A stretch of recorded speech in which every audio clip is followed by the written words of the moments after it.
Why did Kashkari even go up before the House and basically admit they took the $5 trillion, not $700 billion? They're not telling anybody where it went.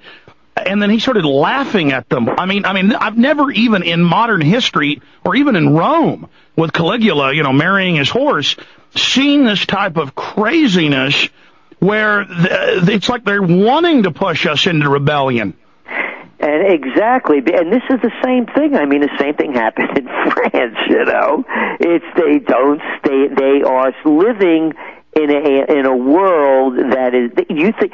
I was on MSNBC one time, and recently, during the elections, and Mitt Romney was still in the race, and he came out with his, shining city on the hill kind of thing, trying to mimic Reagan. And the host said to me, well, isn't Governor Romney correct what he's saying? Shouldn't we be more hopeful? This was, last year, and I said, this year actually, but early in the year. And I said, this guy doesn't go to the gas station and pump his own gas. He doesn't go shopping and Stop and Shop and watch the prices or cut coupons. They don't have a clue what's going on. And that's what's going on over here. Let them eat cake. Well, studying history, studying trends, how bad is it going to get? And we were progressing there. We'd gotten up to February, moving forward. Break down what you see happening. So we think the first cracks are going to become very evident in February. When the cold winter sets in, people are going to feel the hardship. From then on, it's going to go downhill from there. We're going to see the real estate market's going to bust out completely. And again, the next big shoe to fall, here they come, is going to be the commercial real estate sector.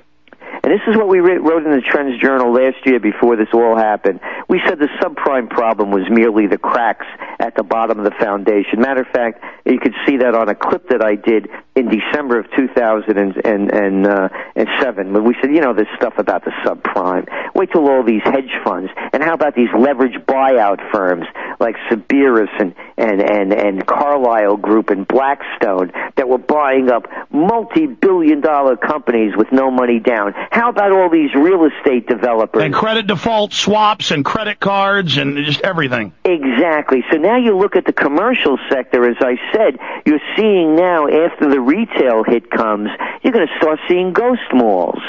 Who's going to occupy these things? But here's the positive end, and I want to make this very clear. As the giants fall, they're going to leave big gaps left behind. And that's for the entrepreneurs to move into these slots. You see, what's happening, Alex, is this is, by the way, more than just the collapse of the markets. This is the decline of Empire America. This whole corporate model is built upon growth and expansion. Let's take first the retail sector. They get their money and their stock, people to buy stock in them by the amount of new stores they're building each year, their expansion. Now they're in decline. It's not as though these are brilliant managers and increasing in-store sales. That's not happening. You're saying we've got to switch to innovation, not just growth and expansion. Exactly, and they don't know how to do that. As we were talking earlier, why I get frustrated working with large corporations. The innovation's not part of their DNA. Or else if they were, they wouldn't be them. All they know how to do is make money. That doesn't make you smart. It makes you shrewd. So there are very different things here. So this is going to be a great opportunity. Something old and ugly is dying that deserves to die. Now let's take it to the other level, agriculture. The agricultural model is built upon producing massive amounts of product and then shipping it far distances. Guess what? Can't do that anymore. This is a great time for local communities, buy local. If the people want to thrive and survive in these times, they have to put their focus locally. Support everything you can locally. Don't buy a thing that you don't have to. And by the way, people ask me, what should I do? I go, first thing you do is call up whatever town you're living in and tell them to shut the damn lights off that are lighting up all these municipal buildings. It costs money. My father, there was 7 of us. I grew up in the Bronx, and may his soul rest in peace. He used to say to us, "Shut the lights off." What do you think? I have a pull with Edison? Shut the lights off. Stop. I don't want to pay for this stupidity. So this is where we're going, and then we're going to start seeing the tax revolts. You can't raise taxes when people are out of work and their incomes are declining. Who do these people think they are? Well, what you said is, earlier is happening already. Bush tripled the size of government. Obama's promising to expand it even more.